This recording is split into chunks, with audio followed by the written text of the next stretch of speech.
Hi guys, this is Sam and welcome to Logic. Today's pronunciation video is the second part of my original video on how to pronounce the letter T in English, more specifically focusing on the glottal stop.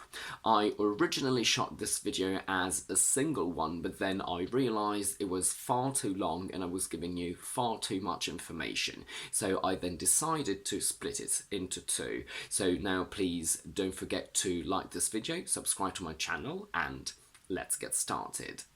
Earlier I said that there are some exceptions to the original rules, and although we must always pronounce t at the beginning of a word, the other two rules have some variations. What I'm going to tell you now deviates from these rules, and purists would probably say these are incorrect ways of pronouncing t. But although, as you can tell from the way I speak, I tend to speak like a purist, I wouldn't say that these are mistakes, and we'll now see why. In the word better, we should technically pronounce t because it comes before a vowel sound, but it's extremely common for English people to say better with a glottal stop, the same thing that you get in butter, water. About should technically have a t at the end because it comes at the end of the word, but it's very common for people to use a glottal stop when the word is on its own. What are you talking about? And also when it's followed by a vowel. Let's talk about it. Where, as you can hear, you can also put a glottal stop after it because that word in itself ends on a t sound. So, when can we use what? It all depends on the accent that you want and the impression you want to give. These two variations are indeed possibly technically incorrect, but that's how normal people speak and that's what English has evolved into, so I wouldn't consider them mistakes in any way, shape or form. The more T's you pronounce, the more RP and posh you are considered, but this is a very old-fashioned and obsolete way of speaking. Nobody really does that anymore, so you don't have to do it. That being said, as you know, I do pronounce all my T's, especially between vowels. I would never say better, I only say better. But that is actually a bit weird and ridiculous. My own friends mock me for the way I speak, and actually when I listen to myself, I get on my own nerves because all I can hear is it's actually quite annoying to hear, but that's just the way I speak. I can't change that accent and I don't particularly want to, but again, you don't have to do it if you don't want to. What I specifically do is always pronounce t between vowels. So again, I would never say better, I say better. But I sometimes drop my T's at the end of a word if it's not followed by anything. So I could say, what are you talking about? I like it, but I would never say about it because in that case the first T is then followed by a vowel sound, so I would say about it. Sometimes in very common expressions I could do that. For example, when I say but again, in that case I actually go a little bit American and I transform that t into a d, and that's a very, very common thing that everyone does in England, but technically you should say but again, which is something that I always say too, so it just depends on how I feel. And also let's not forget that even in posh and RP, you must do a glottal stop before a consonant. I do that as well. I would never say atmosphere or that girl.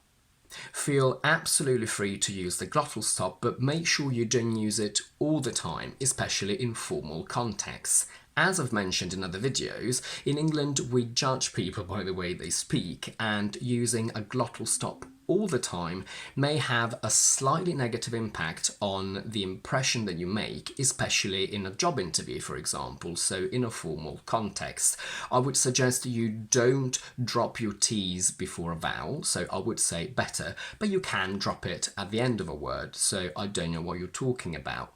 In that case, it's absolutely fine.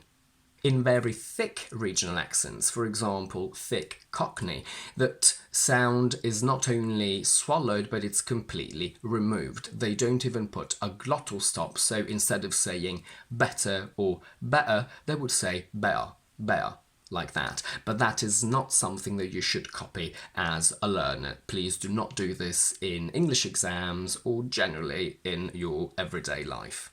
Speaking of sounding posh, there is another posh combination that we need to talk about, and it's L. So, if you look up the word bottle or little, some dictionaries will give you a little schwa after the t sound and some won't at all. In this case, if you want to sound very posh, you have to pronounce this t sound by placing your tongue ready for the t sound, but then you want to pull it a little bit further back along the alveolar ridge and sort of drop the sides of your tongue so the l sound also comes out. So it becomes bottle, little. But again, this is extremely uncommon and old-fashioned, and not even I do that. What normal people say is the schwa, so I would say bottle, little, with a strong t because it comes before a vowel sound. Some people also say bottle, little, because they use a glottal stop, which is one of the exceptions that we've seen before.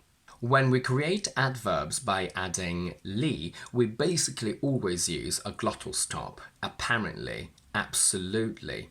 However, I personally keep it when I say subtly, so I say a bit of a tl there, and in swiftly I also keep it there because we have a t appearing after a voiceless sound, which is f. With that in mind, let's have a look at contractions. Some teachers and books will tell you that we use a glottal stop with contractions, but I see it slightly differently.